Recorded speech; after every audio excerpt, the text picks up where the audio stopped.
نحمده ونصلي على رسوله الكريم اما بعد فاعوذ بالله من الشيطان الرجيم بسم الله الرحمن الرحيم رب اشرح لي صدري ويسر لي امري واحلل عقدة من لساني يفقهوا قولي. الحديث السادس والثلاثون من نفس عن مسلم كربة عن ابي هريرة رضي الله عنه عن النبي صلى الله عليه وسلم قال من نفس عن مؤمن كربة من كرب الدنيا نفس الله عنه كربة من كرب يوم القيامة ومن يسر على معسر يسر الله عليه في الدنيا والآخرة ومن ستر مسلما ستره الله في الدنيا والآخرة والله في عون العبد ما كان العبد في عون أخيه ومن سلك طريقا يلتمس فيه علما سهل الله له به طريقا إلى الجنة وما اجتمع قوم في بيت من بيوت الله يتلون كتاب الله ويتدارسونه فيما بينهم إلا نزلت عليهم السكينة وغشيتهم الرحمة وذكرهم الله في من عنده ومن أبطأ به عمله لم يسرع به نسبه. رواہ مسلم. ابو ہریرہ رضی اللہ عنہ سے روایت ہے کہ نبی صلی اللہ علیہ وسلم نے فرمایا جس نے کسی مومن سے دنیا کی تکلیفوں میں سے کسی تکلیف کو دور کیا اللہ تعالیٰ اس سے قیامت کے دن کی تکالیف میں سے کسی تکلیف کو دور کرے گا. جس نے کسی تنگ حال شخص پر آسانی کی اللہ اس پر دنیا اور آخرت میں آسانی کرے گا. اور جس نے کسی مسلمان کو ڈھانپ دیا یعنی اس کا عیب چھپا دیا تو اللہ تعالیٰ اس کو دنیا اور آخرت دونوں میں ڈھانپ دے گا. اور اللہ تعالیٰ تب تک اس بندے کی مدد میں ہوتے ہیں جب تک وہ بندہ اپنے بھائی کی مدد میں لگا ہوتا ہے. اور جو کوئی کسی ایسے راستے پر چلا جس میں علم کی تلاش کرتا ہو تو اللہ تعالیٰ اس کے لیے اس وجہ سے جنت کا راستہ آسان فرما دیتے ہیں. اور جو لوگ اللہ کے گھروں میں سے کسی گھر میں اللہ کی کتاب کی تلاوت کرتے ہیں اور اس کی تعلیم میں مصروف ہوتے ہیں ان پر سکینت نازل ہوتی ہے اور رحمت انہیں ڈھانپ لیتی ہے اور فرشتے انہیں گھیر لیتے ہیں اور اللہ تعالیٰ ان کا ذکر اپنے پاس موجود فرشتوں میں کرتے ہیں. اور جس کو اس کے اپنے اعمال نے پیچھے کر دیا تو اسے اس کا حسب نسب آگے نہیں بڑھا سکتا. بولیے تاکہ آپ کے منہ پہ الفاظ ہیں. عن ابی ہریرہ رضی اللہ عنہ عن النبی صلی اللہ علیہ وسلم قال من نفس عن مؤمن كربة من كرب الدنيا نفس الله عنه كربة من كرب يوم القيامة ومن يسر على معسر يسر الله عليه في الدنيا والآخرة ومن ستر مسلما ستره الله في الدنيا والآخرة والله في عون العبد ما كان العبد في عون أخيه ومن سلك طريقا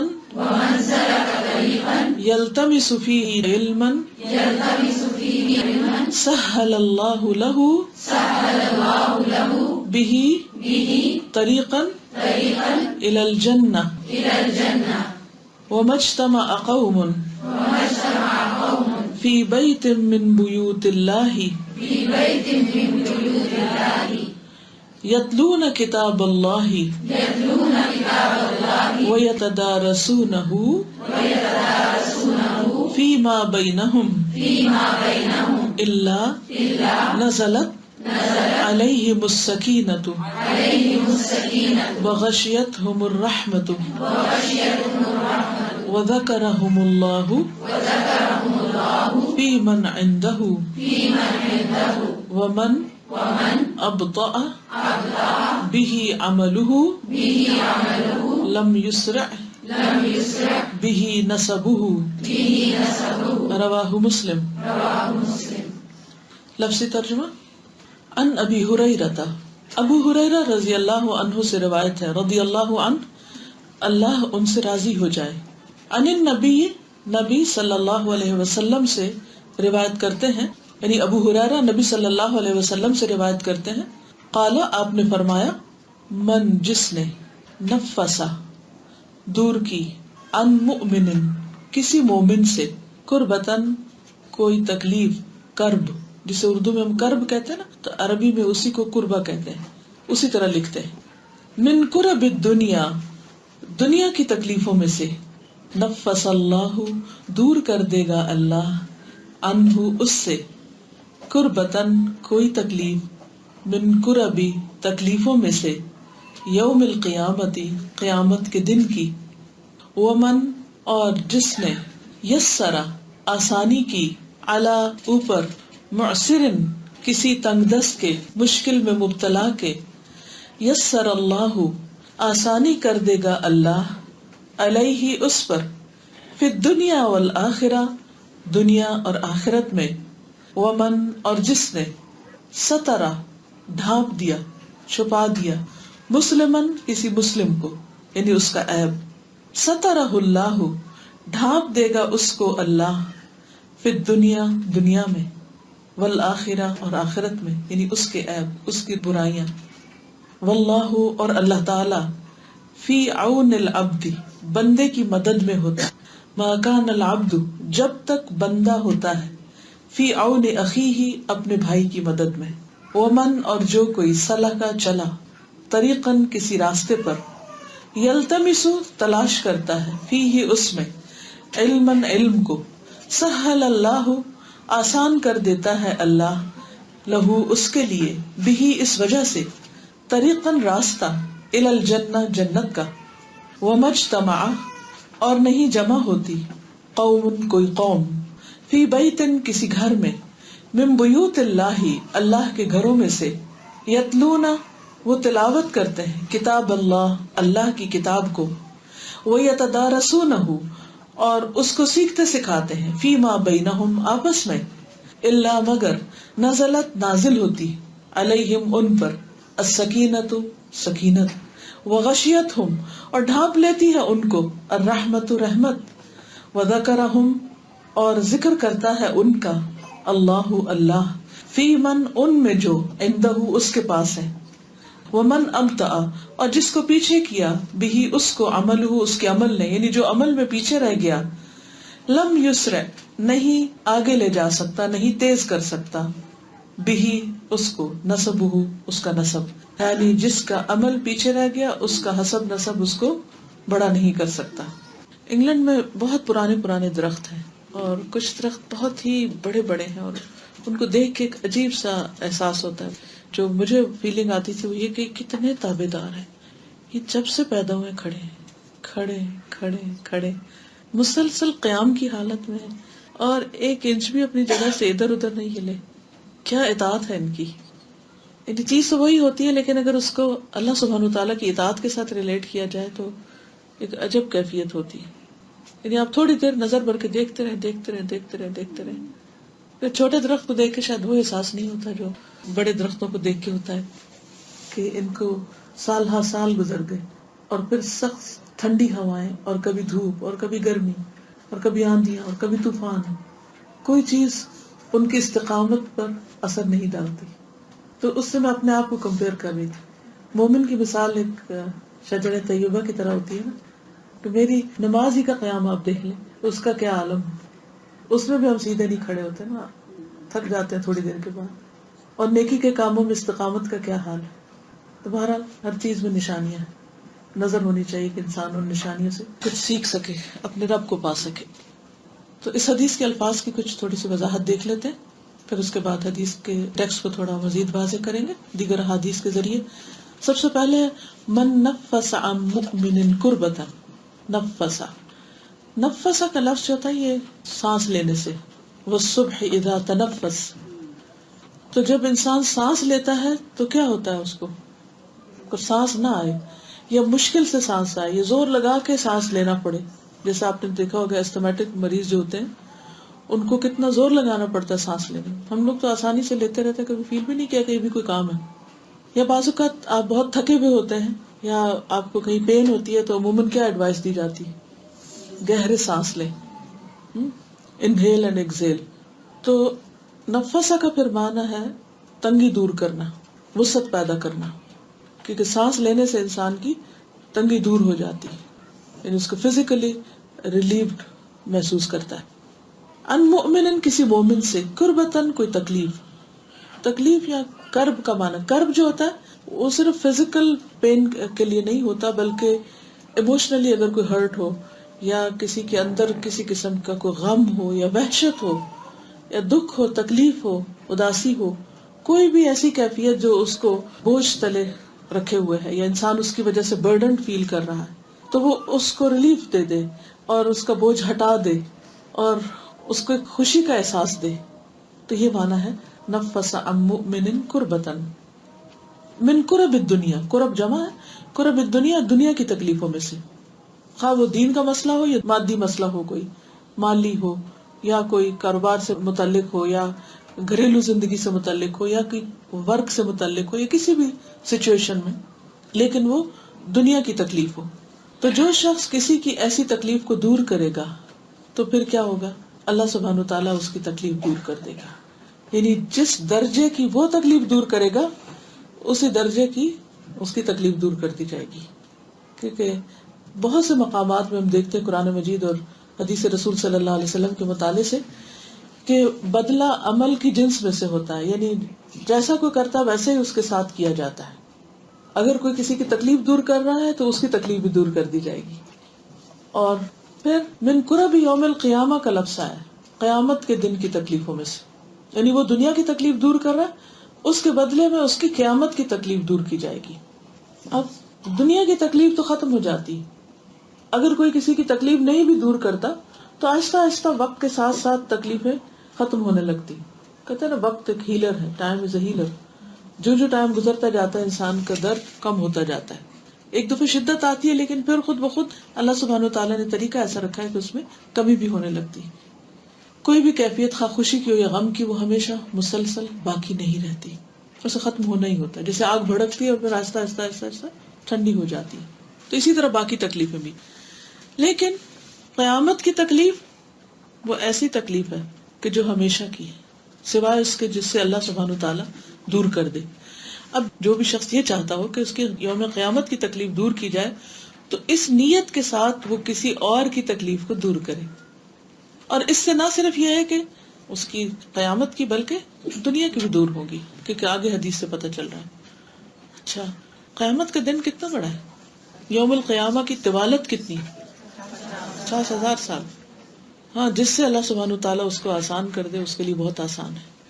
تو اگر ہم اپنی پوری زندگی بھی لگا دیں ایسے کاموں میں تو بھی آپ یہ نہ سمجھیں کہ ہم نے حق ادا کر دیا. لیکن اس زندگی کے اندر جتنی بھی کسی کی تکلیف دور کریں گے وہاں کی اتنی تکلیفیں دور کر دی جائیں گی جو انسان کے اپنے گناہوں کی وجہ سے ہوگی. پھر فرمایا ومن یسر, اور جس نے تیسیر کی, آسانی کی, علی معسر, تنگی والے آدمی پر, یعنی جو کسی مشکل میں تھا. مثلا قرآن مجید میں آتا وَإِن كَانَ ذُو عُسْرَةٍ فَنَظِرَةٌ إِلَى مَيْسَرَةٍ, اگر کوئی تنگی میں ہو تو اس کو آسانی تک مہلت دے دی جائے. تو اس میں ہر طرح کی آسانی ہے, چاہے مال کے ذریعے, چاہے کسی جسمانی خدمت کے ذریعے, چاہے کسی کو کوئی تعلیم دے کر, یعنی کوئی بات سمجھ نہیں آ رہی تو اس کو بات سمجھا کر اس پر وہ مشکل مرحلہ آسان کر کے, یعنی وہ ذہنی کانفلکٹ بھی ہو سکتا ہے, وہ کوئی کنفیوژن بھی ہو سکتی ہے, وہ کسی چیز کے بارے میں علمی اشکال ہو سکتا ہے, عملی طور پر کوئی چیز ایسی ہو سکتی ہے کہ جس میں انسان کسی ٹریپ میں آیا ہوا ہے یا کسی مشکل میں پھنسا ہوا ہے تو انسان اس سے وہ چیز ہٹا دے. مثلا کوئی کسی چیز کے نیچے دب گیا ہے, کوئی گر گیا ہے, کوئی بھی قسم ہو سکتی ہے, ہر کوئی خود اس کے بارے میں سوچ سکتا ہے کہ کہاں کون کس مشکل کا شکار ہے. حتیٰ کہ یہ بھی ہو سکتا ہے کہ مثلا آپ کے ساتھ بیٹھنے والا جو ہے وہ تنگ بیٹھا ہوا ہے تو آپ اپنے آپ کو تھوڑا سا سمیٹ لیتے ہیں تاکہ کیا ہو, اس کی جگہ کھل جائے. تو یہ جو کیئر ہے, یہ جو آسانی ہے, صرف ایک احساس کر کے کہ دوسرا تنگی میں ہے, اگر یہ انسان کو ہو جائے اور پھر وہ چھوٹی سی بھی ایفرٹ کرتا ہے, چھوٹی سی کوشش کے ساتھ, اللہ سبحانہ وتعالیٰ اس کو بھی لکھ لیتے ہیں, وہ بھی ضائع ہونے والی نہیں ہے. بیسیکلی نبی صلی اللہ علیہ وسلم نے لوگوں کی تربیت کی تھی، وہ یزکیہم. اور احادیث کا جب ہم مطالعہ کرتے ہیں تو ہمیں تربیت کا یہ پہلو بہت غالب نظر آتا ہے. حتیٰ کہ بڑے سے بڑے مسائل سمجھاتے ہوئے بھی نبی صلی اللہ علیہ وسلم اس کے آگے یا پیچھے یہ انداز ایسا ہوتا ہے کہ جس میں لوگوں کے اندر کا انسان جو ہے اس کو تبدیل کرتے، کیونکہ اگر وہ اندر کا انسان تبدیل ہو جائے تو باہر کی تبدیلی خود بخود ممکن ہو جاتی ہے. تو یہاں پر کیا فرمایا کہ جو کسی کی آخرت کی تکلیف دور کرے گا، یسر اللہ علیہ فی الدنیا والآخرہ، اللہ تعالیٰ اس کے لیے دنیا اور آخرت میں آسانی کر دے گا. دنیا میں بھی بدلہ دے گا اور آخرت میں بھی دے گا. ومن ستر مسلمن، اور جس نے کسی مسلمان کو ڈھانپ دیا، چھپا دیا. ستارہ پردے کو کہتے ہیں. ہم تو اردو میں ستارہ کس کو کہتے ہیں؟ سٹار کو، لیکن عربی میں ستارہ پردے کے لیے استعمال ہوتا ہے. ستر کا لفظ بھی اسی سے ہے، مستورات بھی اسی سے ہے. پہلے خواتین کے لیے لفظ مستورات استعمال ہوتا تھا. کیا معنی ہے مستورات؟ چھپی ہوئی، چھپی ہوئی. اب تو شاید یہ غلط لفظ ہے عورتوں کے لیے. ہم تو اس کا کوئی اپوزٹ تلاش کرنا چاہیے، لینگویج میں کچھ نیا اضافہ کرنا چاہیے. تو من ستر مسلمن، جس نے کسی مسلمان کو ڈھانپ دیا، یعنی اس کا عیب چھپا دیا، اس کے اندر کوئی دینی یا اخلاقی یا علمی یا عملی کوئی کوتاہی یا کمزوری ایسی تھی کہ جو اس کے لیے باعث عیب تھی، تو اس نے اس کو ڈھانپ دیا. تو سترہ اللہ فی الدنیا والآخرہ، اللہ تعالیٰ اس کو دنیا اور آخرت دونوں میں ڈھانپ دے گا. واللہ فی عون العبد، اور اللہ بندے کی مدد میں ہوتا ہے. ما کان العبد فی عون اخیہ، جب تک بندہ اپنے بھائی کی مدد میں لگا رہتا ہے اللہ اس کی مدد کرتا ہے. ومن سلک طریقا، اور جو کسی ایسے راستے پہ چلا، یلتمس فیہ علما، جس میں وہ علم طلب کرتا ہے، تلاش کرتا ہے، سہل اللہ لہ بہ طریقا الی الجنہ، تو اللہ تعالیٰ اس کے لیے جنت کی طرف جانے والے راستے پہ چلنے کی توفیق کو آسان کر دیتا ہے. اور یہاں علم سے مراد شرعی علم ہے، یعنی ہر وہ علم جس سے انسان اللہ کے قریب ہو، جس سے انسان اپنے آپ کو پہچانے، جس سے انسان اپنے اخلاق اور عمل کو بدلے تاکہ وہ ہمیشہ کے لیے کامیاب انسان ہو جائے. تو ایسے تمام علوم جو ہیں، خواہ وہ خالصتاً قرآن کی تعلیم ہو یا حدیث کی ہو یا ان سے ماخوذ جو علوم ہیں ان کی ہو، تو اللہ تعالیٰ اس کے لیے جنت کا راستہ آسان کر دے گا. جنت کیا چیز ہے؟ کیونکہ ہم کچھ لفظ بولتے رہتے پھر ان کا میننگ بھی بھول جاتے ہیں، بس وہ لفظ ہی رہ جاتا ہے، خالی خلی جیسے ہوتا ہے نا چلکا سا. جنت کیا ہے؟ باغ تو بہت سارے ہوتے ہیں. جنت کو ڈیفائن کرے نا. انعام ہے جو نظروں سے اوجھل ہے، جن سے، ٹھیک ہے. اور کوئی جگہ ہے جہاں نہ کوئی غم ہوگا نہ خوف. اچھا. اور آخری منزل. اچھا. پھر ہمیشہ رہنے والا ٹھکانہ. اب آپ دیکھ لیجئے کہ آپ جنت کو کیسے ڈیفائن کر رہے ہیں. مثلا اگر آپ کسی نان مسلم سے بات کر رہے ہیں کہ ایک جنت ہوتی ہے اور آپ اسے ایکسپلین کرنا چاہیں گے تو یہ ایسے ہی کریں گے جیسے مجھے بتا رہے ہیں. بات پہنچ جائے گی. سوچئے، غور کیا کیجئے. اللہ کی رحمت، ہمیشگی کے باغات. جنت وہ گھر ہے جس کو اللہ نے اپنے متقی دوستوں کے لیے تیار کیا ہے. وہ اتنا خوبصورت ہے کہ جس کی نقل دنیا میں کوئی نہیں اتار سکتا، کیونکہ وہ کسی کے خیال میں بھی نہیں آ سکتی. کیونکہ جب کوئی ہم پینٹنگ تیار کرتے ہیں یا کوئی اور چیز بناتے ہیں خوبصورت سے خوبصورت، تو کہیں نہ کہیں سے آئیڈیا چراتے ہیں، کچھ درختوں سے، کچھ رنگوں سے، کوئی آسمان سے، کوئی زمین سے، کوئی دائیں سے، کوئی بائیں سے. تو اللہ سبحانہ و تعالیٰ نے جیسی دنیا میں کوئی چیز بھیجی نہیں کہ جس سے ہم دنیا کو جنت بنا سکیں. تو اس لیے دنیا کو جنت بنانے کی جتنی بھی کوششیں سب بیکار ہیں. یعنی کرتے رہتے ہیں کوشش لوگ، لیکن اس کی نقل بھی نہیں ہے یہاں، جو کسی آنکھ نے دیکھی نہیں، جو کسی کان نے سنی نہیں. ویسے تو ہم اس کی مثالوں سے ڈسکرپشن سنتے رہتے ہیں، لیکن اصل جو واقعی وہ جنت ہے اور کسی دل میں اس کا خیال گزر بھی نہیں سکتا، وہ ایک سرپرائز ہے. بہرحال جنت کے جو اوصاف ہیں، یہ جو سب آپ نے بیان کی تھے نا، یہ دراصل اوصاف تھے. اوصاف کیا کہتے ہیں؟ صفات تھی جنت کی، کہ وہ ہمیشہ کا ٹھکانہ ہے یا آرام دہ گھر ہے وغیرہ وغیرہ. لیکن یاد رکھیے کہ جنت وہ گھر ہے جو اللہ نے اپنے متقی دوستوں کے لیے تیار کیا ہے، اور اللہ سبحانہ وتعالیٰ نے اس کو مختلف طرح سے ہمیں بتایا ہے. ایک جگہ پر آتا ہے کہ انتی رحمتی، جنت کو کہا تو میری رحمت ہے. ارحم بکی من اشاء، تیرے ذریعے میں رحمت کروں گا جس پر میں چاہوں گا. وَمَا اجْتَمَعَ قَوْمٌ فِي بَيْتٍ مِّن بُيُوتِ اللَّهِ، اور اللہ کے گھروں میں سے کسی بھی گھر میں جب لوگ جمع ہوتے ہیں، ٹھیک ہے، تو ایمفیسس کیا ہے؟ اکٹھے ہو کر بیٹھتے ہیں. کس مقصد کے لیے اکٹھے ہوتے ہیں؟ ان کی ملاقات کس پرپس کے لیے ہوتی ہے؟ یتلون کتاب اللہ، اللہ کی آیات، اللہ کی کتاب کو پڑھتے ہیں. اور بیوت اللہ سے مراد جو ہے نا مساجد ہے، اور مساجد کو اللہ سبحانہ وتعالیٰ نے اپنا گھر قرار دیا ہے. قرآن مجید میں سورۃ النور میں آتا ہے نا، فی بیوت اذن اللہ ان ترفع ویذکر فیہا اسمہ یسبح له فیہا بالغدو والآصال رجال لا تلہیہم تجارۃ ولا بیع عن ذکر اللہ واقام الصلاۃ وایتاء الزکاۃ یخافون یوما تتقلب فیہ القلوب والابصار. ان گھروں میں جن کے بارے میں اللہ نے حکم دیا کہ بلند کیے جائیں، یعنی تعمیر کیے جائیں، اور ان میں اس کا نام یاد کیا جائے، اس کی تسبیح بیان کرتے ہیں اس میں صبح و شام. وہ مرد جنہیں اللہ کے ذکر سے اور نماز قائم کرنے اور زکوٰۃ دینے سے کوئی تجارت غافل نہیں کرتی اور نہ کوئی خرید و فروخت. وہ اس دن سے ڈرتے ہیں جس میں دل اور آنکھیں الٹ جائیں گی، یعنی قیامت کے دن سے. تو آپ لوگ اس لحاظ سے لکی ہیں کہ یہاں مسجد بھی ہے اور ساتھ تعلیم کا ادارہ بھی ہے. اگر آپ دیکھیں تو ایک پرفیکٹ پلیس ہے اس کام کے لیے کہ جہاں بیٹھ کر اللہ کی کتاب کو سیکھا سکھایا جائے. یتلون کتاب اللہ، وہ قرآن کو پڑھتے ہیں. تلاوت کا لفظ جو ہے وہ دو چیزوں کے لیے استعمال ہوتا ہے، لفظاً و معنی، یعنی لفظ کا پڑھنا بھی اور اس کے معنی کو جاننا بھی. یعنی یقرؤونہ لفظاً و معنی. یتلون کا کیا معنی ہے؟ یقرؤون لفظاً و معنی، ظاہری طور پر الفاظ کو پڑھتے ہیں اور معنوی طور پر اس کے میننگ کو جاننے کی کوشش کرتے ہیں، اس کی تحقیق کرتے ہیں، تلاش کرتے ہیں کہ جو کچھ قرآن کہتا ہے وہ ہے کیا، یعنی ان الفاظ کا مطلب کیا ہے. وَيَتَدَارَسُونَهُ بَيْنَهُمْ، اور وہ ایک دوسرے کو پڑھ کر سناتے ہیں. اس کی تھوڑی ڈیٹیل بھی بتا دی گئی.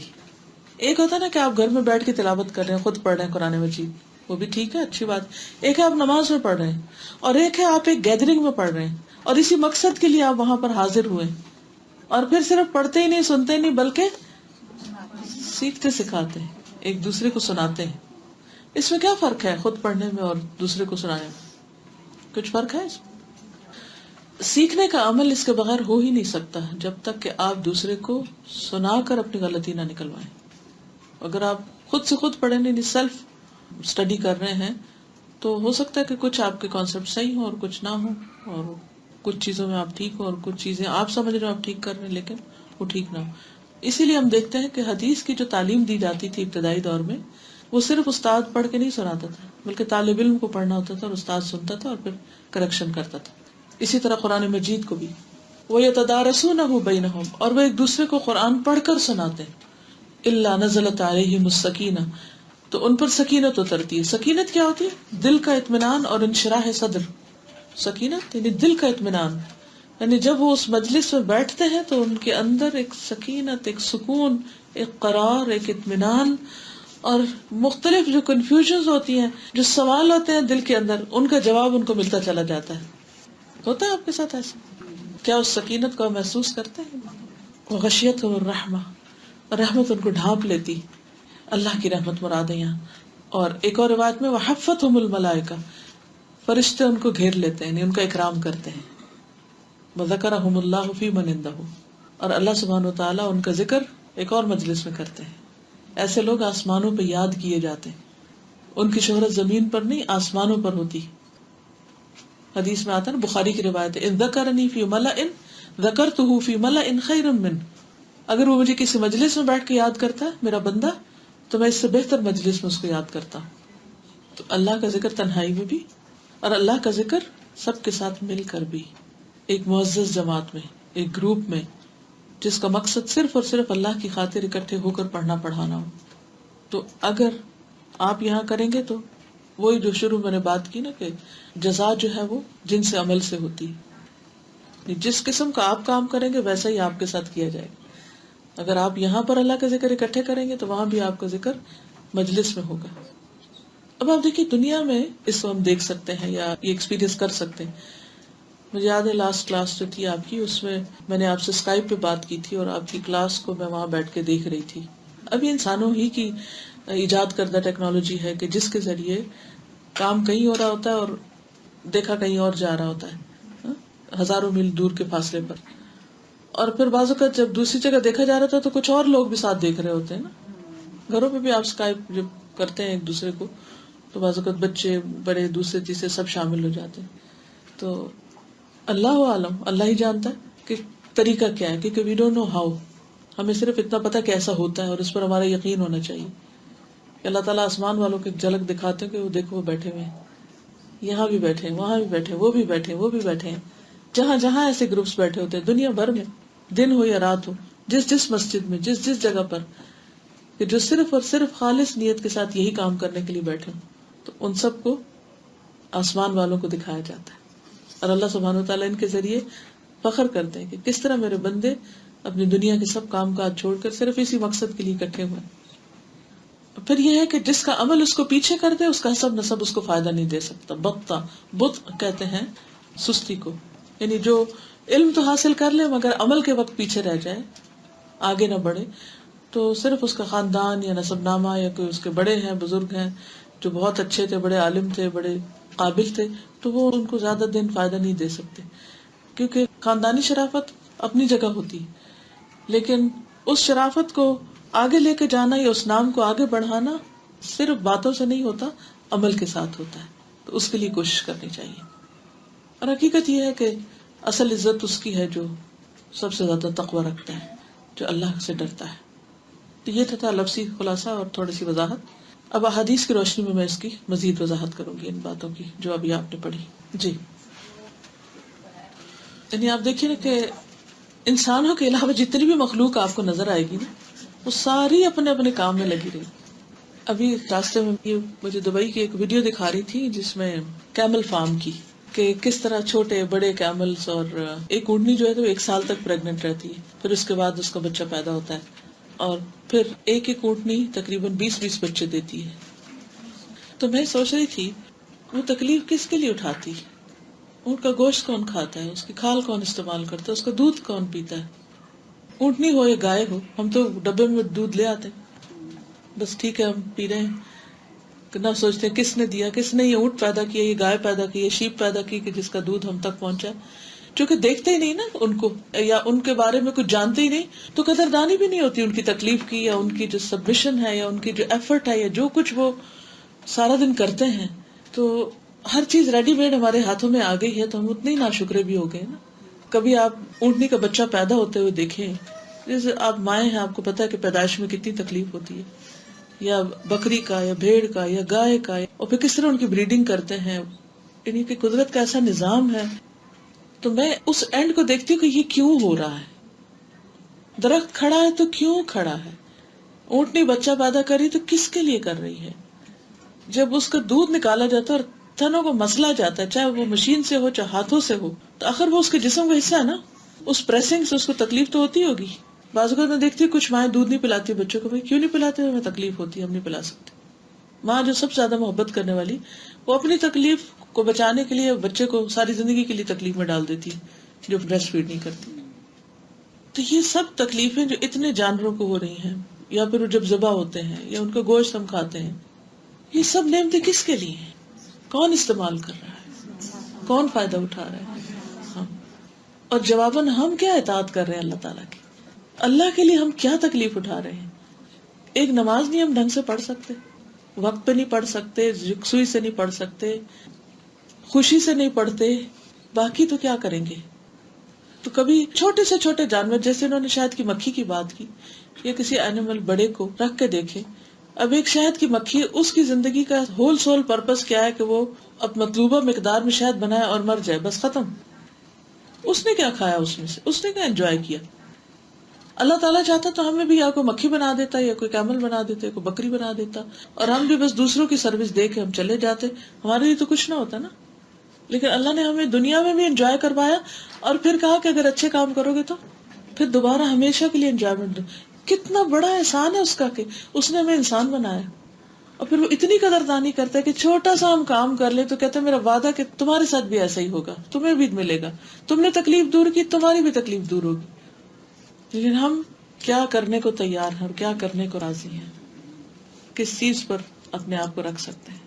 تو سوچئے میں کس فائدے کی ہوں، میں دوسروں کو کیا دینے والی ہوں، میری ذات سے کس کس کو فائدہ پہنچ رہا ہے، اور میں کیا کیا فائدے اٹھا رہی ہوں. تو سب سے پہلے حدیث کے پہلے حصے کی وضاحت کر دی، من نفس عن مؤمن کربۃ، رسول اللہ صلی اللہ علیہ وسلم نے فرمایا جس بندے پر اللہ تعالیٰ کوئی نعمت فرماتا ہے، کوئی بھی اس کی اسپیشلٹی ہوتی، کوئی جسمانی طاقت ہے، کوئی ذہنی ہے، کوئی کچھ بھی، اور اس پر پوری اور تمام فرماتا ہے، یعنی خوب خوب اس کو دیتا ہے، پھر لوگوں کی حاجات کا رخ اس کی طرف کر دیتا ہے.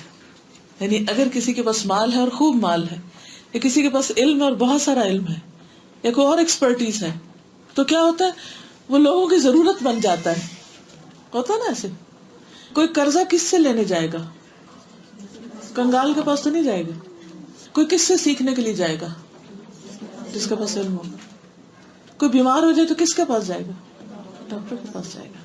obviously اب ڈاکٹر کے پاس ایک نعمت ہے، اس علم کی، اس حکمت کی جو اللہ نے اس کو دی کہ وہ مرض کو پہچانے اور اس کا علاج کرے. عالم کے پاس ایک نعمت ہے، مالدار کے پاس ایک نعمت ہے مال کی شکل میں. فزیکلی کچھ لوگ بہت اسٹرانگ ہوتے ہیں، ان کے پاس علم مال کچھ نہیں ہوتا، لیکن وہ جسمانی طور پر لوگوں کے بہت کام آ سکتے ہیں.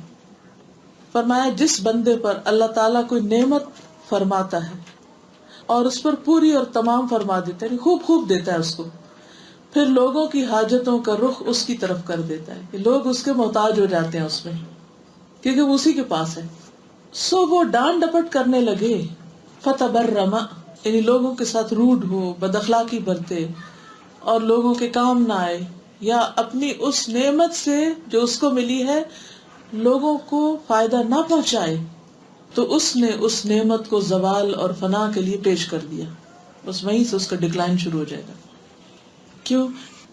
اس لیے کہ کوئی کسی بھی نعمت کو کتنا عرصہ ریٹین کر سکتا ہے؟ میکسیمم.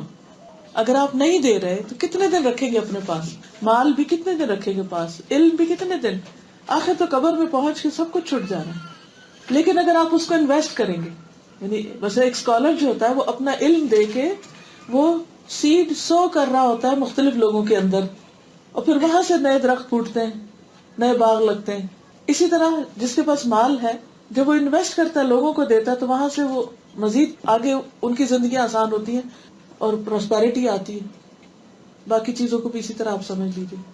لیکن جو شخص علم حاصل کر کے گھر بیٹھ جائے، جو شخص مال کما کے بینک میں ڈال دے، بس ڈاکٹر بن کے آرام کرے، یا کوئی بھی چیز، یا پھر جب لوگ لینے آئے تو بہت احسان جتا کے دے، کیونکہ یہاں حدیث میں لفظ ہے نا تبرم، ڈانٹ ڈپٹ کے، اور کیا ہر وقت فون ہی بجتے رہتے ہیں، ایسے ایسے چھوٹی چھوٹی شکایتیں کرتے رہتے.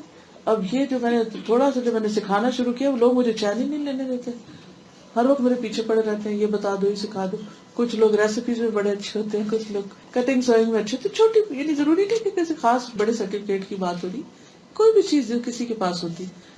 اور آپ نے دیکھا ہوگا کہ بعض اوقات چھوٹی چھوٹی چیزوں میں اللہ سبحانہ وتعالیٰ کچھ لوگوں کو ایسی سمجھ دے دیتے ہیں کہ دوسروں کو نہیں آتی، وہ دوسرے بالکل اناڑی ہوتے ہیں اور وہ ان کے محتاج ہو جاتے ہیں. اب مثلاً آپ ماں ہیں، ظاہر ہے بچوں کو جو ضرورت پڑے گی تو کیا کریں گے؟ آپ ہی کے پیچھے آئیں گے نا، یہ کر دیں وہ کر دیں. پھر ہمارا رویہ کیا ہوتا ہے؟ کیا کرتے ہیں ہم؟ ڈانٹ کے پیچھے چلو یہاں سے، تم جان نہیں چھوڑتے، ہر وقت تم کچھ نہ کچھ، تمہارے مطالبے ختم نہیں ہوتے ہو. یعنی کہ انسان اتنا تھوڑی دل ہے کہ اگر اپنا بچہ بھی دوسری سے تیسری دفعہ کو پرابلم لے کے آئے تو ہم اس کو سالو کرنے کے بجائے کیا کہتے ہیں؟ شکل نہ دکھانا، آپ خود ہی بیٹھ جاؤ اپنا کام کریں. یعنی ماؤں کے اندر پیشنس نہیں ہوتا لسننگ کا، بیٹھ کے توجہ سے نہیں سنتی بچوں کی بات، پوری نہیں کرتے رہتے، ان کے پلو پکڑتے رہتے پیچھے سے.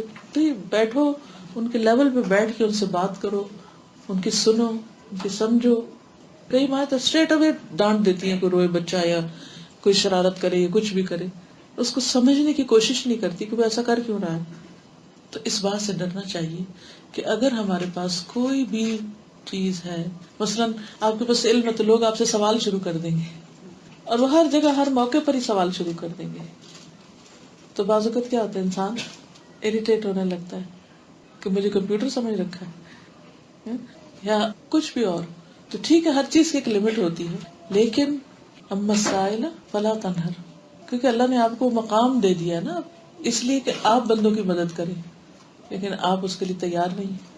تو جب بھی کتنی بھی تکلیف ہو، کتنی بھی مشکل میں ہو، اگر پاسبل ہو کہ دوسرے کی مدد کر سکیں تو کر دیں، اگر نہیں تو بھی قرآن کیا سکھاتا ہے، فَإِمَّا تُعْرِضَنَّ عَنْهُمُ ابْتِغَاءَ رَحْمَةِ رَبِّكَ تَرْجُوهَا فَقُلْ لَهُمْ قَوْلًا مَيْسُورًا. نہیں مدد کر سکتے کوئی بات نہیں، آسان بات کر دیں، آرام سے بات کر لیں بس. This is least you can do. قل لهم قولا میسورا، کوئی اور راہ بتا دیں، ڈانٹ ڈپٹ نہیں کرے، سختی سے بات نہیں کرے. ایک اور حدیث میں نبی صلی اللہ علیہ وسلم نے فرمایا مومن کو خوش کرنا، اس کا قرض ادا کرنا، اس کی ضرورت پوری کرنا اور اس سے کسی مصیبت کو دور کرنا افضل اعمال میں سے ہے. من افضل الاعمال ادخال السرور علی المؤمن تقضی عنہ دینا تقضی له حاجتا تنفس له کربتا. رسول اللہ صلی اللہ علیہ وسلم نے فرمایا جو اپنے بھائی کے ساتھ اس کی ضرورت پوری کرنے کے لیے چلا، اللہ تعالیٰ اس کو اس دن ثابت قدم رکھے گا جس دن قدم ڈگمگا جائیں گے. اور ایک حقیقت ہے کہ خوف کے وقت، تکلیف کے وقت انسان سب کچھ بھول جاتا ہے. مثلاً کچھ لوگوں کو امتحان کا فوبیا ہوتا ہے نا، سب کچھ تیار کر کے آئیں گے لیکن جب پرچہ سامنے آئے گا تو کیا ہوگا، اتنے اوور ویلمڈ ہو کے سب بھول جائے گا، کچھ سے کچھ لکھ دیں گے. اس وقت اپنے اوپر قابو نہیں پا سکتے. تو وہاں تو علیہا ملائکۃ غلاظ شداد، منکر نکیر کی شکل کیسی ہے اور آگے کے جو فرشتے ہیں وہ کیسے ہیں. تو وہ تو ایک نظر دیکھیں گے تو انسان گھبرا اٹھے گا. لیکن وہ شخص بہت کام ڈاؤن ہو جائے گا، مشکل سے مشکل وقت میں اطمینان میں ہوگا، جس نے دنیا میں دوسروں کی مدد کی ہوگی. مثلاً کون کون سی صورتیں ہو سکتی ہیں جس میں آپ کسی کی تکلیف دور کر سکتے ہیں؟ آپ اپنے پاس ان کا ایک چارٹ بنا سکتے ہیں. چھوٹی سی اگزامپل میں سیرت سے آپ کو دے دوں گی کہ جس سے آپ کو ایک آئیڈیا ہو جائے گا کہ کیا ہم کیا کر سکتے ہیں. مثلاً حضرت اسماء بنت ابی بکر جو ہے وہ کہتی ہے کہ میں اپنے شوہر زبیر کی خدمت کرتی تھی. ان کا ایک گھوڑا تھا، میں اس کی دیکھ بھال کرتی اور میرے لیے گھوڑے کی دیکھ بھال کرنے سے زیادہ سخت کوئی کام نہ تھا، کیونکہ زبیر کے پاس کوئی خادم نہیں تھا، انہیں مدد چاہیے تھی تو بیوی مدد کرتی تھی. اسی طرح ان کے اونٹ کے لیے گٹلیاں کوٹتی تھی، اس کا چارہ بناتی، اسے پانی پلاتی، ان کے ڈول کو سیتی. پھر نبی صلی اللہ علیہ وسلم نے اس کے کچھ ہی عرصے بعد میرے پاس ایک خادم بھیج دیا اور گھوڑے کی دیکھ بھال سے میں بری ذمہ ہو گئی. مجھے ایسا لگا جیسے انہوں نے مجھے آزاد کر دیا ہے. اس سے کیا پتہ چلتا ہے یہاں مدد کی یا تکلیف دور کرنے کی کیا قسم. کہ ایک عورت کا کام نہیں ہے گھوڑے کی دیکھ بھال یا اونٹ کی، لیکن اگر ہسبینڈ کے پاس اور کوئی ہیلپر نہیں ہے تو بیوی ہی کرے گی نا، گھر والے کرتے ہیں. جیسے بعض اوقات ہسبینڈ کی جاب نہیں ہوتی اور آپ ہی کے پاس اکیلے جاب ہے، یا اس کا کوئی بزنس اور آپ کو اس میں ہیلپ کرنا ہے، آپ چیزوں کو بنانے میں، تیار کرنے میں، پیکنگ میں، کئی چیزوں میں مدد کرتے. تو بعض اوقات ایسی کوئی صورت پیش آتی تو ہمارا حال کیا ہوتا ہے اس وقت؟ کتنے فرسٹریٹڈ ہوتے ہیں کہ اور تو کوئی ایسا نہیں کرتے، میں گھر کے بھی کام کروں، بچوں کو بھی دیکھوں اور یہ سب بھی کروں. کام بھی کر رہے ہوتے، ڈانٹ ڈپٹ بھی کر رہے ہوتے ہیں ساتھ ساتھ. لیکن چونکہ اجر نہیں ہوتا ہمارے سامنے تو اس لیے ہمارے اندر صبر بھی نہیں ہوتا کہ ہم کسی کی مشکل آسان کر رہے ہیں، اس کی تکلیف دور کر رہے ہیں. مثلاً آپ کیا کر سکتے ہیں؟ کوئی مثال آپ سوچیے عملی زندگی میں، روزمرہ کی زندگی میں. ہم دوسروں کی تو مدد کرتے، جب گھر میں کوئی کام ہوتا ہے یا اپنوں پہ کرنا شروع کرتے ہیں نا تو وہی ہمارے ہاتھ. جی ہاں، وہ کہہ رہی ہے کہ ہم دوسروں کی تو مدد پھر بھی کر دیتے ہیں، لیکن اگر گھر میں کسی کو کوئی تکلیف ہو تو غصہ کرنے لگتے ہیں کہ اس کا حج بیمار ہونا تھا. مجھے جیسے ساس سسر کا ایک وہ ہو رہا تھا کہ میرے ساتھ الحمدللہ میری ساس 10 سال سے ہے یہیں پہ کینیڈا میں. اچھا، میری ساس کے ساتھ یہ مسئلہ ہے کہ ان کو ایک تو خوف ہے، جیسے کسی کا بھی ہوتا ہے نا کوئی گھر میں آ جائے گا کہ اگر ان کو اکیلا چھوڑا جائے تو وہ اکیلے نہیں رہ پاتی ہیں، 5 منٹس کے لیے بھی وہ اکیلے نہیں رہ پاتی گھر کے اندر. اب وقت کے ساتھ ساتھ جو بھی پرابلمس ہے بڑھاپے کی تو ساتھ ہوتی ہیں، 70 پلس کی ہیں، لیکن اس کے ساتھ ساتھ اب ان کو الزائمر شروع ہو گیا. یعنی کہ وہ اپنا ایک جیسے پانی کا گلاس بھی ہے نا تو پانی کا گلاس اٹھا بھی نہیں سکتی اور رکھ بھی نہیں سکتی ہیں. اچھا، اسی طرح پھر ڈائپر کا ہوتا ہے کہ ڈائپر پہنا ہوا ہے، ان بیچاریوں کو یہ یاد نہیں رہتا کہ میں نے پہنا ہوا ہے یا نہیں پہنا ہوا. ایون کہ واش روم جاتی ہیں تو ظاہر آپ کو اندازہ ہی ہے. اچھا، اب ان ملکوں میں رہتے ہوئے کیا ہوتا ہے کہ پرائیویٹ تو آپ کے لیے رکھنا بہت مشکل ہوتا ہے کہ پر آور جو ہے جو پتا کیا ہے تو $20 $25 وہ آپ کو ملتا ہے کوئی بھی رکھنے کا. لیکن الحمدللہ میں سوچتی ہوں کہ ان ملکوں میں رہتے ہوئے جن کے گھروں میں بھی جن بہوؤں کے ساتھ بھی ان کی ساسیں رہ رہی ہیں، میں یہ سوچتی ہوں کہ اللہ تعالیٰ ہم لوگوں کو اگر بیٹی کر رہی ہے یا بیٹا کر رہا ہے اس کی نسبت کئی گنا زیادہ ثواب ملے گا انشاءاللہ. کیونکہ آپ سوچیں کہ والدہ کے ساتھ کرتے ہوئے کرنا کسی بھی بیٹی کا بہت ایزی ہوتا ہے، ٹھیک ہے کہ اس سے دل کا رشتہ ہوتا ہے. لیکن ساس کے ساتھ جب کوئی بھی بہو کرتی ہے نا تو اس کا ادر اللہ کے سوا کوئی نہیں دے سکتا اس کو. بالکل. اور اگر اس وقت یہی بات یاد رکھ لی جائے کہ میں ان کی تکلیف دور کری، ڈائپر چینج کر کے تکلیف دور کر رہی ہوں، پانی پلا کے تکلیف دور کر رہی ہوں، کھلا کے ان کی بھوک کی تکلیف دور کر رہی ہوں، دوا دے کے ان کی بیماری کی تکلیف دور کر رہی ہوں، تو ایسی صورت میں اگر جزا کا یقین ہوگا تو کوئی مشکل کام مشکل نہیں رہے گا. اور کس کو پتا کہ ہمارا بڑھاپا کس حال میں گزرتا ہے اور کس کے ہاتھوں میں گزرتا ہے اور کیسے گزرتا ہے. پچھلے دن جب میں یو کے پہ تھی تو ہماری ایک اسٹوڈنٹ ہے، وہ بوڑھے لوگوں کے ساتھ کام کرتی، تو کافی دیر تک وہ بہت سارے قصے سناتی رہی کہ کیسے کیسے لوگ وہاں اکیلے رہتے ہیں، بالکل all by themselves, all alone. اور مختلف لوگوں کی ڈیوٹی ہے، کوئی کھانا کھلاتا ہے جا کے، کوئی ڈائپر چینج کرتا ہے، کوئی دوائی دیتا ہے، کوئی بیڈ میں ٹک ان کرتا ہے. تو بتا رہی تھی کہ کل ہی میں ایک بوڑھی خاتون کے لیے اپنی ڈیوٹی پر گئی تھی، تو سوشل ورکر ہے، کہتی ڈیوٹی پر گئی بھی تھی تو کہتی 7:30 بجے ان کو بیڈ میں ڈالنا ہوتا نا، تو میں ان کو بیڈ میں ڈال رہی تھی تو کہتی I don't want to sleep، کہتی but you have to because I have to go home. تو کہتی کہ بس جب میں اس کو بستر میں ڈال رہی تھی 7:30 بجے ڈائپر لگایا بچوں کی طرح، اور اکیلے گھر میں نہ وہ بیڈ سے اٹھ سکتے ہیں، نہ وہ اپنے لیے پانی لے سکتے ہیں، بعض لوگ تو پوری طرح سائڈ بھی نہیں اپنی بدل سکتے. اور میں نے کہا ان کے بچے نہیں، کہتے بچے کیا، جو خود 90 سال کی عمر میں ان کے بچے بھی تو 60-70 کے ہوں گے، وہ کہاں خدمت کر سکتے ہیں، وہ بھی اس قابل نہیں. تو میں سوچ رہی تھی کہ 7:30 جبکہ رات 10 بجے ہو، 9:30-10 بجے ہو رہی ہے، 7:30 کے بستر میں پڑے، صبح 7:30 تک پڑے ہیں، کوئی آہ پکار سننے والا نہیں، کوئی غم گسار نہیں، کوئی بات سننے والا نہیں. اور زیادہ سے زیادہ یہ ہے کہ ٹی وی لگا دیتے ہیں ان کو، ٹی وی چلتا رہتا ہے. میں جب پڑھ رہی تھی 85-86 کی بات ہے، تو ہم کسی کے گھر میں ایک روم رینٹ لے کے رہ رہے تھے، اسٹوڈنٹ تھے، ظاہر افورڈ نہیں کر سکتے تھے. ایک روم کا بھی اس زمانے میں 85 میں 80 پاؤنڈ رینٹ تھا، صرف اتنے روم کا گلاسگو میں. بہرحال ہم جس کپل کے ساتھ رہ رہے تھے وہ بزرگ تھے اس وقت بھی، لیکن اچھے لوگ تھے. تو اس وقت کافی دنوں کے بعد جب میں گئی تو میں نے سب کا حال پوچھا، کون بیمار ہے، کون کہاں ہے، مختلف لوگوں کو وزٹ کرنے کے لیے گئی. تو ان کی ایک بیٹی تھی، اس کی شادی پاکستان میں ہو گئی، اور کچھ عرصہ پہلے وہ بھی فوت ہو گئی، بیٹی فوت ہو گئی، شوہر فوت ہو گئے، نواسے وغیرہ جو ہیں ان کو وہ بیاہ کے ان کی بہوؤں کو لائی، انہوں نے خیال رکھا، لیکن کچھ ایسی چیزیں تھی کہ وہ ٹیک کیئر نہیں کر سکتے تھے، تو وہ ان کو ہوم میں بھیج دیا گیا. تو پھر میں ہوم میں گئی ان کو دیکھنے کے لیے، تو ذہنی طور پر ان کو کچھ یاد نہیں تھا. میں نے کافی اپنا تعارف بھی کرایا کہ ہم اکٹھے رہتے تھے، باتیں یاد کرائی، کوئی یاد نہیں تھا. ان کے پورے ٹانگوں کے اوپر اس طرح کا کپڑا لپیٹا ہوا تھا کہ وہ کھجا نہ سکے، کیونکہ وہ کہتے کہ کھجا کے زخم کر دیتے. اور وہ اتنی نیک خاتون تھی، ہر راہ چلتے بندے کو وہ درس پہ بلاتی تھی، نمازیں، صدقہ خیرات. اور گھر میں چونکہ میں تو گھر میں قریب سے دیکھتی تھی، کوئی بھی آتا تھا اچھا چائے پی سو، کھانا کھا سو، یعنی کہ ہر ایک کو اپنے مہمانداری کے ساتھ اتنا اچھا ویلکم کرتی. وہ فلاں ہے پاکستان سے، وہ فلاں کے رشتے دار ہیں، وہ فلاں ہے، وہ فلاں ہے، اس کا بچہ ہو گیا، وہ اس کو کھانا دو، اس کو دو. اب جب وہ وہاں پر بیٹھی ہوئی تھی تو جب میں انٹر ہوئی تو اکیلی ٹی وی لگ رہا ہے اور اوٹ پٹانگ چیزیں آ رہی ہیں جا رہی ہیں. اتنی دیکھ کے تکلیف ہوئی. پھر میں نے سوچا کہ اگر اس حال میں موت کا فرشتہ آتا ہے یہاں تو وہ اس چلتے ٹی وی کے پاس ہی آئے گا، اور کیا لگا ہوگا اس وقت وہاں.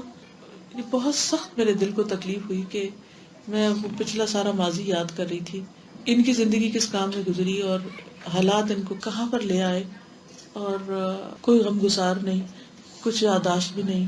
اس حال میں بھی جب انہیں کچھ زیادہ ہوش نہیں تھی تو اچھا چائے پیئیں گے. میں نے کہا کہ صرف وہ باتیں یاد ہیں جو شخصیت کا حصہ تھی، وہ نہیں بھولی. وہ جو ہر ایک کو چائے پلاتی تھی، کھانا کھلاتی تھی، وہ اب بھی کہہ رہی ہیں کھانا کھائیں گے، چائے پیئیں گے، لیکن باقی کچھ یاد نہیں. بیٹی فوت ہوئی، کوئی پتہ نہیں کہ بیٹی فوت ہو گئی، یہ کتنی سینس ہی نہیں تھی. تو اللہ آپ کو جزائے خیر دے کہ آپ نے بہت اہم نقطے کی طرف توجہ دلائی ہے کہ ایسے بزرگوں کو بوجھ نہ سمجھیں. ان کی اگر چھوٹی سی تکلیف، ٹھیک ہے، ہو سکتا ہے فزیکلی بہت اسٹرانگ نہ ہو کہ آپ ان کی خدمت کر سکیں، لیکن ان کی وحشت دور کرنا، ان کے پاس بیٹھنا، ان سے بات چیت کرنا، ان کا دل خوش کر دینا، ان کی تنہائی کے احساس کو دور کر دینا. کیونکہ جس کا بچہ بھی کوئی نہ ہو، جس کا شوہر بھی نہ ہو، جس کا کوئی بھی نہ ہو، تو اس کے دکھ بعض اوقات فزیکل نہیں ہوتے، ہو سکتا ہے کوئی کھانا بھی کھلا رہا ہو، کوئی باقی کام بھی کر رہا ہو، اس کے دل پہ کتنا بڑا غم کا بوجھ ہو. ہم سمجھتے ہیں بس یہ بوڑھے ہو گئے تو اب ان کے اندر کوئی جذبات ہے. پچھلے دن کراچی میں گئی تو ہماری پرانی جاننے والی تھی بہت پہلے کی، تو اتنی اچھی خاتون میں بتا نہیں سکتی کہ ان کے اندر کیا کیا خوبیاں تھیں. تو جب میں ان سے ملنے کے لیے گئی تو ایک دم بڑھاپے اور بیماری کی وجہ سے بہت ہی اداس نظر آئی. تو پہلے والا چہرہ ہی نہیں تھا. تو میں نے کہا کہ آپ قرآن پڑھتی ہیں؟ کہتے نہیں. میں تو اتنی قرآن پڑھنے والی تھی کیونکہ انہیں اب یہ طریقہ نہیں آ رہا تھا کہ میں کیسے پڑھوں. کہتی میں تھک جاتی ہوں. میں نے کہا آپ ایسا کریں کہ جتنی سطریں پڑھ سکتی ہیں اتنی پڑھ لیں. ان کو میں نے پورا طریقہ بتایا کہ اس طرح کا ٹیبل ہوتا ہے، جیسے ٹرالی سی ہوتی ہے نا، وہ آگے آ جاتی ہے، اس جیسے کھانے کی ہوتی ہے، اسی کے اوپر رکھ دیں. بڑے سائز کا قرآن لے لیں، تھوڑا سا پڑھیں، تھک جائیں پھر اس ٹرالی کے پیچھے کر دیں، پھر جب دل گھبرائے پھر پڑھنا شروع کر دیں. پھر میں نے کہا کہ آپ کے ہسبینڈ آپ کو یاد آتے؟ تو ہنس پڑی. کہتی ہاں خواب میں آتے ہیں. میں نے کہا کیا کہتے ہیں؟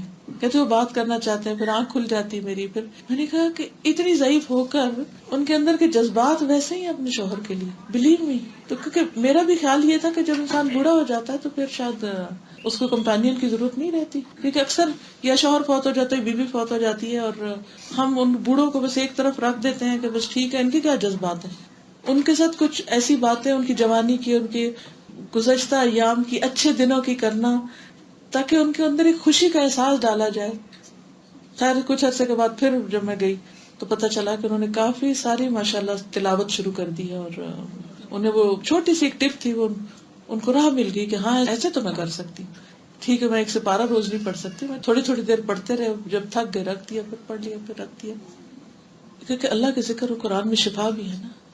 تو حقیقت یہ ہے کہ ہم کسی کی مدد کرتے وقت جو ایک احسان جتانے کا رویہ ہوتا ہے، یا ایک اس کو ایک فرسٹریشن جو ہوتی ہے، یہ ایک بوجھ سمجھ کے جو کرتے ہیں، اس کا پھر اجر کچھ نہیں ہے. اگر ہم اس کو اپنے لیے کریں نا کہ یہ ہم اپنے ساتھ کر رہے ہیں، ان کے ساتھ نہیں کر رہے، یہ اپنے لیے کر رہے ہیں، تو وہی چیز آپ کے لیے دلچسپ اور خوشگوار ہو جائے گی، اور مشکل سے مشکل کام بھی آسان ہو جائے گا.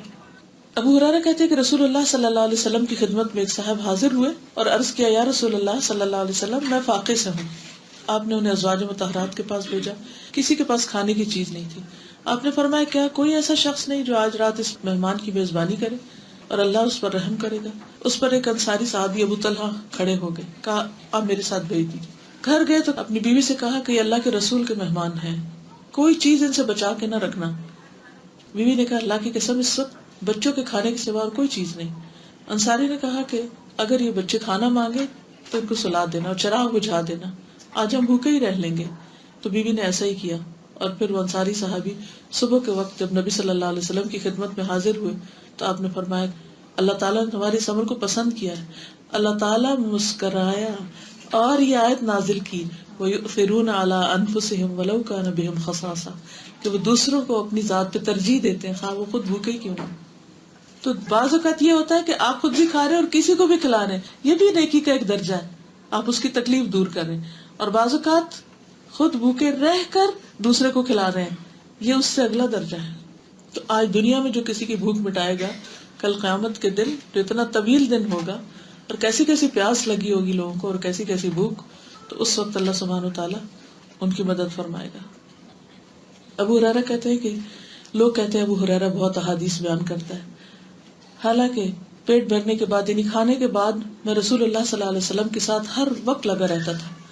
میں خمیری روٹی نہیں کھاتا تھا، نہ عمدہ لباس پہنتا، نہ میری خدمت کے لیے کوئی فلاں یا فلانی تھی، بلکہ میں بھوک کی شدت کی وجہ سے اپنے پیٹ پہ پتھر باندھ دیا کرتا تھا.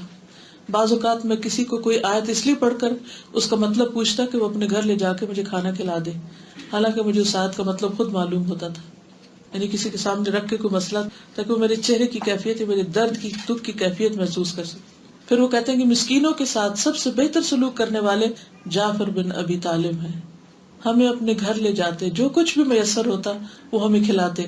بعض اوقات ایسا ہوتا کہ صرف شہد یا گھی کی کپی لاتے اور ہم اسے پھاڑ کر اس میں سے جو ہوتا اسے چاٹ کر اپنی بھوک مٹاتے. یعنی ان کے پاس بھی کچھ نہیں ہوتا تھا، لیکن اس کے باوجود وہ ہماری اس تکلیف کو دور کرتے تھے. تو من نفس عن مؤمن کربۃ، بھوک کی تکلیف جو ہے یہ معمولی تکلیف نہیں ہوتی. جب کسی کو بھوک لگی ہوتی ہے اس وقت اس کا حال دیکھیں کہ کیا ہوتا ہے، اس کی بے چینی کا کیا عالم ہوتا ہے. اللہ سبحانہ وتعالیٰ قیامت کے دن کی تکلیفوں میں سے اس کی تکلیف دور فرمائیں گے. وَمَن يَسَّرَ عَلَى مُعْسِرٍ يَسَّرَ اللَّهُ عَلَيْهِ فِي الدُّنْيَا وَالْآخِرَةِ. اور جو کسی تنگی والے شخص کے لیے آسانی کرے گا، کسی بھی طرح کی آسانی، مال کی، عمل کی، تعلیم کی، تو اللہ تعالیٰ اس پر دنیا اور آخرت میں آسانیاں کر دیں گے. ہم میں سے ہر شخص یہ چاہتا ہے کہ اس کے لیے آسانیاں ہوں، لائف ایزی ہو جائے، مشکلیں نہ آئیں، رکاوٹیں نہ آئیں، مسائل حل ہو جائیں. تو اس کا طریقہ کیا ہے؟ انسان دوسروں کے لیے رکاوٹیں نہ ڈالے، دوسروں کے لیے آسانیاں پیدا کرتے ہیں. تو جو دوسروں کے لیے آسانی پیدا کرے گا، اللہ تعالیٰ اس کے لیے آسانی پیدا کر دے گا. اور اللہ سبحانہ وتعالیٰ خود بھی بندوں کے ساتھ آسانی چاہتا ہے. یرید اللہ بکم اليسر ولا یرید بکم العسر. اللہ تمہارے لیے آسانی چاہتا ہے، تنگی نہیں چاہتا.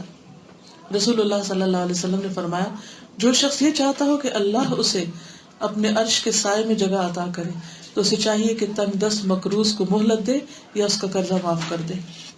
تو خاص طور پر قرضے کی تنگی دور کرنا کسی کی ایک بہت بڑا نیکی کا کام ہے. ایک اور روایت میں آتا ہے مسند احمد کی، کہ ایک آدمی جس نے کبھی کوئی خاص نیکی کا کام نہیں کیا تھا، البتہ وہ لوگوں کو قرضہ دیتا رہتا تھا، اور جب کسی کے لیے ادائیگی مشکل ہوتی تو اس نے اپنا جو مددگار رکھا ہوتا، اپنا قاصد، اس کو کہتا کہ جو دے سکتا ہو دے دے، جو نہیں دے سکتا اس کو معاف کر دینا، چھوڑ دینا. شاید اللہ تعالیٰ ہم سے درگزر فرمائے. جب وہ فوت ہوا تو اللہ تعالیٰ نے اس سے پوچھا، تم نے کبھی کوئی نیکی کی ہے؟ اس نے کہا نہیں، البتہ یہ اتنی بات ضرور ہے کہ میرا ایک غلام تھا اور میں لوگوں کو قرض دیتا تھا. جب میں اپنے غلام کو قرض کا تقاضا کرنے کے لیے بھیجتا تو اس سے کہہ دیتا، جو آسانی سے دے سکے اس سے لے لینا، اور جو تنگ دست اس کو چھوڑ دینا. شاید اللہ تعالیٰ ہم سے بھی درگزر فرما لے. اس پر اللہ سبحانہ وتعالیٰ نے فرمایا کہ میں نے تجھ سے درگزر کیا. تو لوگوں سے درگزر کرتا تھا، میں نے تجھ سے درگزر کیا. تو لوگوں کو معاف کر دیتا تھا، میں نے تجھے معاف کر دیا. پھر وہی بات آئی جو شروع میں نے عرض کی تھی کہ بدلہ جن سے عمل میں سے ہوتا ہے، جیسا عمل ہوتا ہے ویسی اس کی جزا ہوتی ہے. جس درجے کا ہوتا ہے، جس طریقے کا ہوتا ہے، جس قسم کا ہوتا ہے، جزا بھی اسی قسم کی ہوگی. تب آپ دیکھیے کہ آپ دنیا میں کیا کر رہے ہیں کہ جس کا بدلہ آپ آخرت میں اس شکل میں چاہتے ہیں. جیسا سلوک کر رہے ہیں ویسا سلوک دنیا میں بعض اوقات ہوتا ہے، لیکن آخرت میں تو وہ ہوگا ہی ہوگا. اسی طرح خادموں کے ساتھ آسانی. رسول اللہ صلی اللہ علیہ وسلم نے فرمایا، تمہارے غلام تمہارے بھائی ہیں، اللہ نے انہیں تمہاری ماتحتی میں دے رکھا ہے. تو جب کسی کا کوئی بھائی اس کے ماتحتی میں، اس کے کنٹرول میں، اس کے ہاتھ کے نیچے ہو، ما ملکت ایمانکم کو، تو اسے وہی کھلائے جو خود کھاتا ہے، وہی پہنائے جو خود پہنتا ہے، اور ان پر ان کی طاقت سے زیادہ بوجھ نہ ڈالے، لیکن اگر ڈالے تو خود ان کی مدد بھی کرے. اس سے بہتر مثال یا اس سے بہتر تعلیم کہیں ہو سکتی ہے خادموں کے ساتھ سلوک کی، غلاموں کے ساتھ سلوک کی؟ یعنی کہ سلیوری جو ہے وہ انسانوں کے لیے بدترین چیز ہے، لیکن اس سلیوری میں بھی ان کا سٹیٹس کم نہیں کیا، انسانی درجہ کم نہیں کیا. جو خود کھاتے وہی کھلاؤ، کیونکہ ان کا بھی وہی دل ہے جو تمہارا دل ہے، وہی پہناؤ جو خود پہنتے. لیکن آج آپ دیکھیں کہ کتنا فرق کر دیا جاتا ہے. پھر اسی طرح کسی کا بوجھ اٹھانا. رسول اللہ صلی اللہ علیہ وسلم نے فرمایا، کسی کو جانور پر سوار ہونے میں مدد دینا، کسی کا سامان لاد دینا، یہ بھی صدقہ ہے. یعنی کسی کو چیز اٹھا نہیں پا رہا، اس کا سامان اٹھا کے پہنچا دینا. پھر تعلیم میں آسانی دینا. ابن عباس کہتے ہیں کہ نبی صلی اللہ علیہ وسلم نے فرمایا، لوگوں کو علم سکھاؤ، آسانیاں پیدا کرو، مشکلات پیدا نہ کرو. یعنی اس طریقے پر سکھاؤ کہ جس سے انہیں بات سمجھ آ جائے، ان کے لیے زندگی مشکل نہ بناؤ. پھر اسی طرح کعب بن عجرہ کہتے ہیں کہ مجھے رسول اللہ صلی اللہ علیہ وسلم کی خدمت میں لایا گیا تو جوئیں سر سے میرے چہرے پہ گر رہی تھی، وہ احرام کی حالت میں تھے. آپ نے فرمایا، مجھے نہیں معلوم تھا کہ تمہیں اتنی زیادہ تکلیف ہے، اتنی مشقت ہے، کیا تمہیں ایک بکری فدیے میں دینے کی طاقت ہے؟ میں نے کہا نہیں. آپ نے فرمایا 3 دن کے روزے رکھو، یا پھر 6 مسکینوں کو کھانا کھلا دو، ہر مسکین کو آدھا سا کھانا دے دو.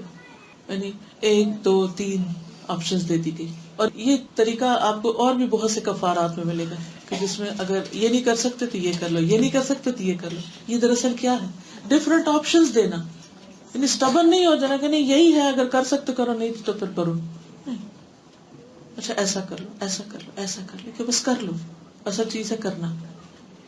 مثلاً حجۃ الوداع میں نبی صلی اللہ علیہ وسلم جب مینا میں موجود تھے تو لوگ آپ سے مسائل پوچھنے آ رہے تھے. ایک شخص آیا کہنے لگا، یا رسول اللہ صلی اللہ علیہ وسلم، میں نے ذبح کرنے سے پہلے ہی سر منڈا لیا. آپ نے فرمایا لا حرج، کوئی حرج نہیں. دوسرا آیا، اس نے کہا، یا رسول اللہ صلی اللہ علیہ وسلم، میں نے کنکریاں مارنے سے پہلے ہی قربانی کر دی. آپ نے فرمایا لا حرج، اب رمی کر لو. راوی کہتے ہیں کہ نبی صلی اللہ علیہ وسلم سے جس چیز کا بھی سوال کیا گیا جو کسی نے آگے پیچھے کر لی تھی تو آپ نے فرمایا کوئی حرج نہیں، اب کر لو. یعنی ایز لانگ ایز وہ اپنا ریچول پورا کر رہا ہے، اگر تھوڑا ترتیب میں آگے پیچھے بھی ہو گیا تو کوئی بات نہیں، اب کر لو. تو آسانی کرو، مشکل نہیں کرو. پھر اسی طرح صحابہ بھی ایک دوسرے کے لیے آسانیاں پیدا کیا کرتے تھے. اب یہ اس کو ایک چھوٹی سی مثال ہے کہ مثال کے طور پہ آپ کرسی پہ بیٹھے ہوئے نا، تو کوئی گزر رہا ہے، ایک طریقہ کیا ہوگا کہ آپ اور پیچھے ہو جائے تاکہ اس کے لیے راستہ بن جائے، اور ایک کیا ہوگا اپنی ٹانگ آگے کر دے تو اڑک کے گر جائے. ہمارا رویہ کیا ہوتا ہے عام طور پہ؟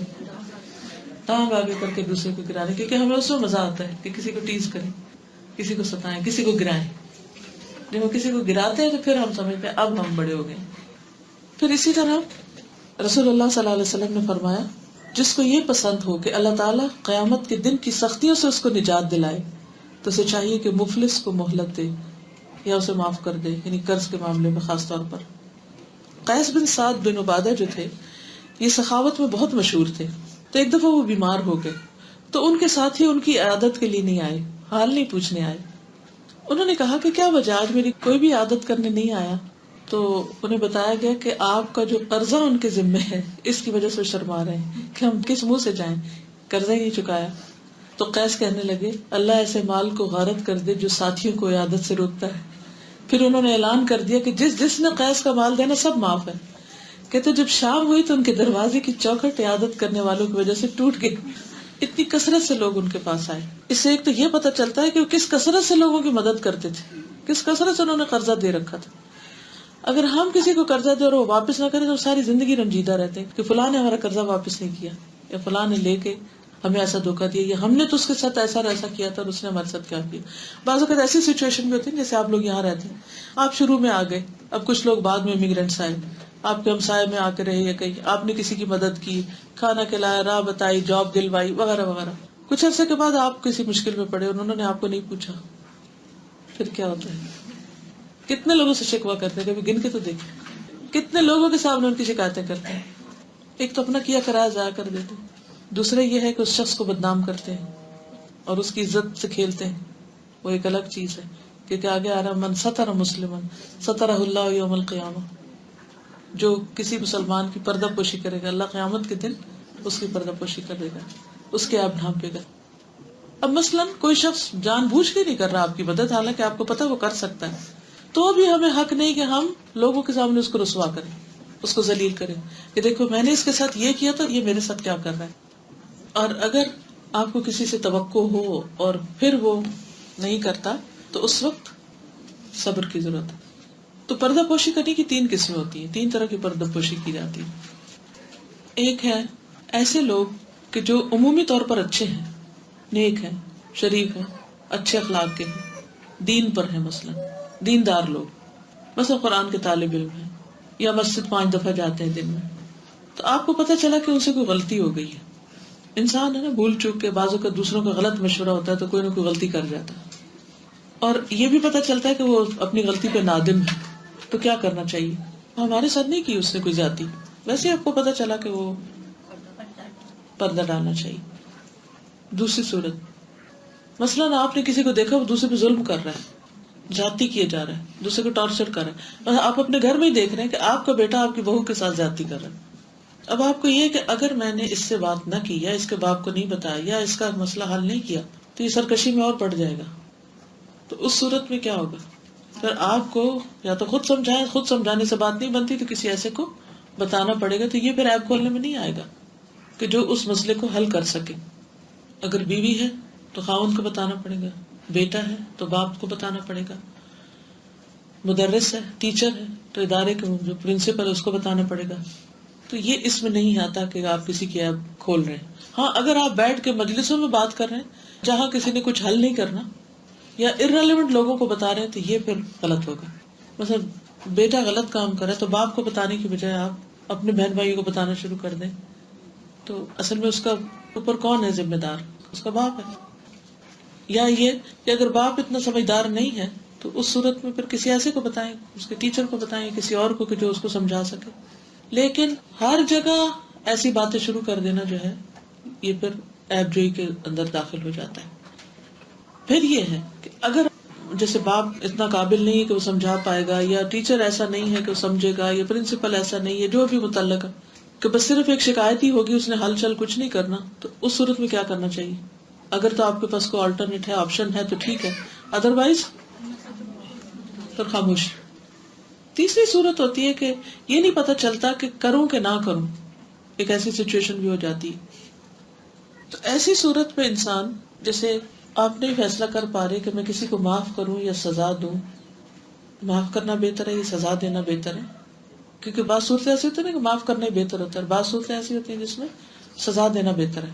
جیسے بچے کی بات کر لیں، اپنے بچے کو آپ نے پنش کرنا ہے، ڈسپلن کرنا ہے، تو کچھ وقت ایسے ہوتے ہیں کہ جب ڈسپلن کرنے سے خیر آتی، اور کچھ وقت ایسے ہوتے ہیں کہ اس سے اور بھی زیادہ شر پھیلتا ہے. تو کسی کا قول ہے کہ میں درگزر کرنے میں غلطی کروں، اس سے بہتر ہے کہ کسی کو سزا دینے میں غلطی کروں. تو اس میں وہ آپشن لیں کہ جو آپ کے لیے سیف سائڈ ہو. تو اگر آپ کو تردد ہو کہ پردہ پوشی کروں یا کھول دوں، تو پردہ پوشی بہتر ہے. تو جو کسی کی پردہ پوشی کرے گا، قیامت کے دن اللہ تعالیٰ اس کی پردہ پوشی کرے گا. حدیث میں آتا ہے، تم میں سے ایک شخص اپنے رب سے قریب ہوگا یہاں تک کہ اپنا ہاتھ اس پر رکھ کے فرمائے گا. اللہ تعالیٰ بندے پہ ہاتھ رکھے گا، تو نے فلاں فلاں برا کام کیا تھا؟ وہ عرض کرے گا جی ہاں. پھر پوچھے گا تو نے فلاں فلاں برے کام بھی کیے؟ وہ فلاں فلاں سارے گناہوں کا اقرار کر لے گا. پھر اللہ تعالیٰ فرمائے گا، میں نے دنیا میں بھی تیرے گناہوں کو ڈھانپا تھا، آج بھی ڈھانپتا ہوں. پہلے اقرار کرا لے گا ایسا اور ایسا ہوا تھا نا. تو اس وقت بندے کا حال کیا ہوگا؟ چھپا نہیں سکے گا جو بھی اس نے کچھ برا کیا. پھر اپنے گناہوں کی بھی پردہ پوشی کرنی چاہیے. بعض لوگ غلط کام کر بیٹھتے ہیں، پھر اس کے بعد خود ہی دوسروں کو بتانا شروع کر دیتے. مثلا کوئی لڑکی کسی غلط کام میں پڑ گئی، پھر اس کو ہوش آ گئی، اس نے توبہ کر لی. اب اس کو کیا کرنا چاہیے کہ جا کے اپنے شوہر کو بتائے. کیا خیال ہے کہ نہیں، میں تو اپنے شوہر سے کچھ نہیں چھپاؤں گی، میں تو اپنا سارا پاسٹ جو ہے اس کے سامنے رکھوں گی. پھر نتیجہ کیا ہوگا؟ اس سے کوئی خیر آئے گی؟ خیر تو نہیں آئے گی نا، فساد ہی فساد ہوگا. تو جب اللہ نے کسی آپ کو ڈھانپ لیا تو پھر اس کو ڈھانپے رکھنے دینا چاہیے. اسی طرح کبھی آپ سے نماز قضا ہو گئی اور آپ کا ارادہ کچھ نہیں تھا، تو اب آپ اٹھ کے ساری دنیا کو بتا، آج تو میں نے نماز ہی نہیں پڑھی، آج تو میری صبح آنکھ ہی نہیں کھلی. آج صبح کتنے لوگ یہ غلط کام کرتے ہیں. اس کا نقصان کیا ہوتا ہے؟ دوسرے لوگوں کو شے مل جاتی ہے کہ وہ بھی نہ پڑھیں. تو اپنے غلطیاں، اپنے قصور خود نہیں کھولنے چاہیے، اس کے بدلے میں کوئی اچھا نیکی کا کام کر لینا چاہیے. ٹیچرز کے بھی حوالے سے ہے کہ وہ ایک تو جی، پتہ چلتا ہے. یہ کہہ کہ ٹیچرز کے حوالے سے بھی کہ اگر کسی بچے کا پتہ چلتا ہے کہ اس کو کوئی خاص ڈیزیز ہے، ڈسلیکسیا ہے یا کچھ اور ہے، تو غیر متعلقہ لوگوں سے بالکل ڈسکس نہیں کرنا چاہیے. پیشنٹ کے بارے میں، آپ ڈاکٹر ہیں، آپ کا مریض ہے، تو یہ ساری چیزیں کانفیڈینشیل رہنی چاہیے. پھر اسی طرح میت کی پردہ پوشی، جس نے کسی میت کو غسل دیا اور اس کی پردہ پوشی کی، اللہ تعالیٰ اس کے گناہوں سے پردہ پوشی کرے. اسی طرح مسلمانوں کے عیبوں کے پیچھے نہیں پڑنا چاہیے، ورنہ اللہ تعالیٰ گھر بیٹھے بھی رسوا کر دے گا. نبی صلی اللہ علیہ وسلم نے فرمایا، اگر تم لوگوں کے عیبوں کی ٹوہ میں لگے رہو گے تو انہیں خراب کر دو گے، یا قریب ہے کہ انہیں بگاڑ پیدا کر دو. السلام علیکم.